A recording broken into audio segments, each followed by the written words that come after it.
Baki é um mangá excêntrico, feito por um mangaka excêntrico e com um estilo de arte ainda mais excêntrico. Eu confesso pra vocês, na primeira vez que eu bati o olho em uma página desse mangá, eu rachei o bico. Pensa nos personagens feios que sua desgraça. O bagulho parece um barangaverso, só que de homem, tá ligado? Eu, na minha ignorância, achava que isso era um indício de que o mangá era muito porcamente ilustrado. Mas eu estava errado. Baki é o tipo de obra que, se você for turista e pegar uma imagem fora de contexto, assim como eu peguei, pode acabar achando uma tosqueira danada. Mas vai por mim, meu bruxo, o bagulho é do bom. Você pode até não gostar do estilo artístico, mas você tem que admitir que esse cara sabe muito bem o que ele tá desenhando. Tipo, olha pra essas ilustrações, olha o peso e o impacto que ele consegue representar em cada uma delas. Isso é coisa de mangaka tier S, meu bruxo. E querendo ou não, parte do que torna Baki tão único é justamente esse estilo de desenho distinto que o autor tem. É o visual tão único que é facilmente reconhecido por qualquer um.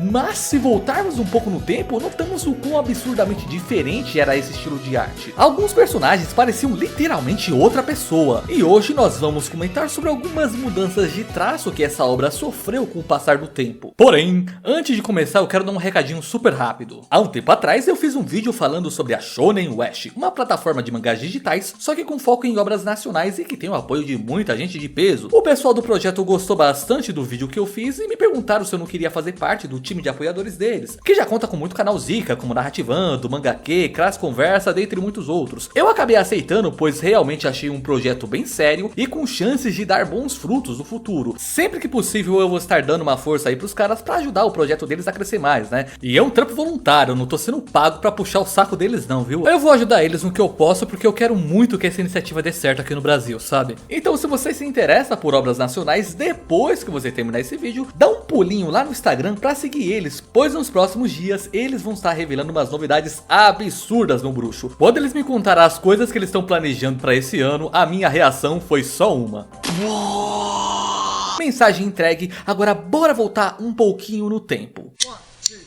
O ano era 1991. Keisuke Tagaki mete o pé na porta e publica na Weekly Shonen Champion um dos mangás com a arte mais pirada que eu pude conhecer. Porém, por incrível que pareça, a arte nesse início ela é bem normal. Grande parte dos personagens são desenhados com uma anatomia até que bem acurada. Eles ainda são desenhados de uma forma bem musculosa e parruda, afinal de contas é um mangá de artes marciais, você não vai meter um cara com o shape do Kirito aqui, tá ligado? Mas a anatomia dos personagens nem se compara ao nível de bizarrice que ela vai chegar em breve. Dá pra dizer que apesar de musculosos, os personagens não eram apresentados de uma forma tão definida e detalhada. No estilo moderno eles são tão trincados que fica ali perto dos 4% de gordura corporal. Em quesito de arte final, a coisa aqui era bem basicona. O sombreamento e detalhes de luz nos músculos, que é uma marca registrada na luta pai e filho, é quase inexistente nessa primeira parte do mangá. Então os personagens parecem mais chapados.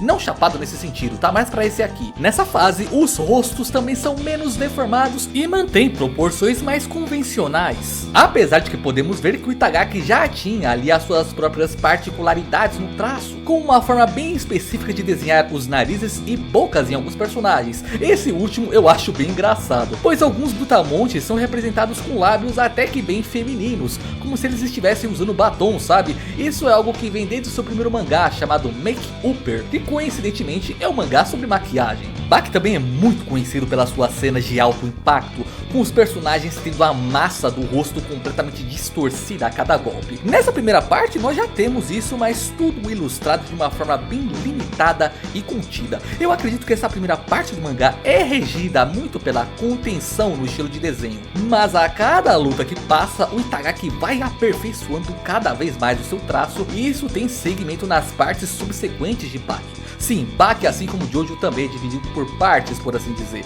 e a próxima é conhecida como New Grapper Baki.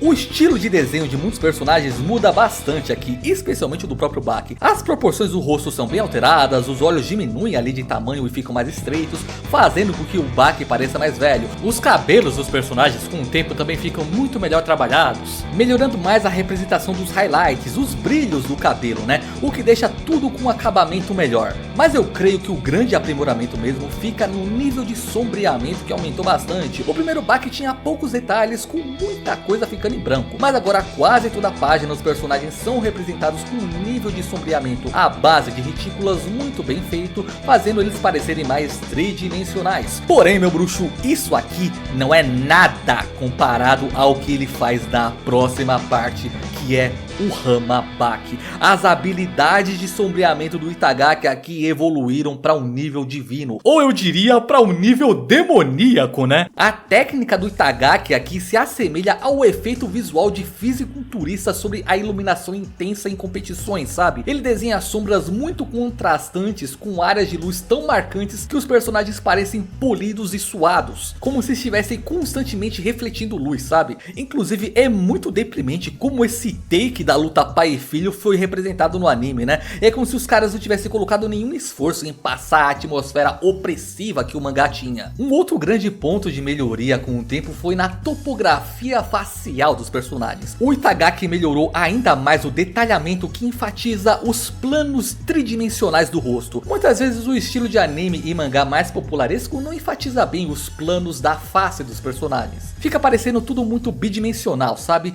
Mas em Baki a tridimensionalidade é representada ao extremo. Ele coloca sombras e contornos que indicam aonde essas superfícies se encontram, criando a impressão de volume real. E o que dizer então do impacto de cada golpe? Lembra daquele take que eu mostrei no Baki 1? O Itagaki melhorou isso em 1000%. Se tornou uma marca registrada a maneira como ele retrata o corpo humano se contorcendo e deformando a cada impacto. Quando um personagem recebe um golpe, a área afetada se estende e comprime, imitando o comportamento da pele humana, só que de uma forma muito mais elástica. O detalhamento anatômico dos personagens também chega a um outro nível. A adição de personagens cada vez mais bizarros deixa o Itagaki cada vez mais confortável para aplicar conceitos anatômicos que seriam impossíveis no mundo real. Agora, a continuação, que é o Bakidou, ela traz algumas mudanças um pouco divisivas na arte do mangá. Um dos motivos é porque o nível de sombreamento diminuiu com o passar do tempo, dando mais ênfase a um trabalho de linhas grossas. Claro, o sombreamento ainda se faz presente em certos momentos, mas não tanto quanto no passado, e ele foi aplicado de uma forma tão primorosa no arco passado que deixou muita gente mal acostumada.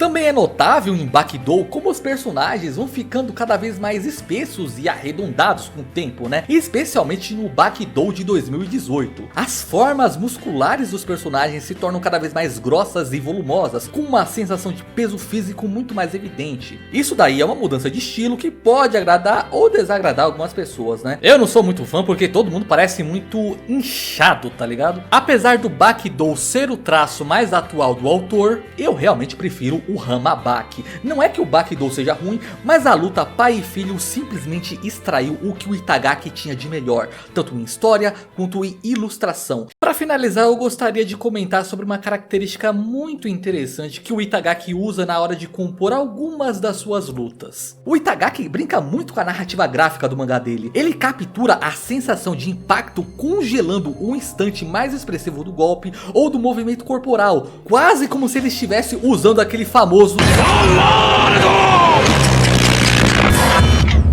bicho, isso é algo muito zica no mangá de Baki. Esse contraste entre movimento fluido e os momentos congelados de tensão é um elemento que destaca demais as lutas desse mangá, dando uma dramaticidade ferrada para elas. O cara realmente é um mestre no ofício dele. Resumo da ópera. No vídeo que eu gravei falando sobre apelo visual, eu disse que o apelo era menos sobre um personagem ser bonito e mais sobre ele ser visualmente interessante. Ele possuir um visual singular que consiga cativar o público de alguma maneira. Baki é um case de sucesso com relação a isso, pois ele conseguiu conquistar um público gigantesco com designs que, apesar de não serem belos no sentido clássico, possuem algo de singular que atrai o público-alvo. E agora eu pergunto, o que é que te atrai nessa estética de Baki? Eu posso dizer por mim que os signos que ele invoca, como a disciplina, a masculinidade, a alegoria de pai e filho, essas são coisas que particularmente me fizeram interessar por Baki. Agora eu tô curioso para saber quais são os signos dessa estética que fazem você se interessar por ela. E depois, se você não tiver assistido, dá uma conferida nesse meu vídeo sobre apelo visual, porque é um vídeo que eu tenho bastante orgulho de ter feito e ele possui umas informações bem interessantes sobre character design, beleza? Então basicamente era isso que eu queria falar hoje. Muito obrigado por você ter assistido até aqui, obrigado aos membros do canal por apoiarem esse conteúdo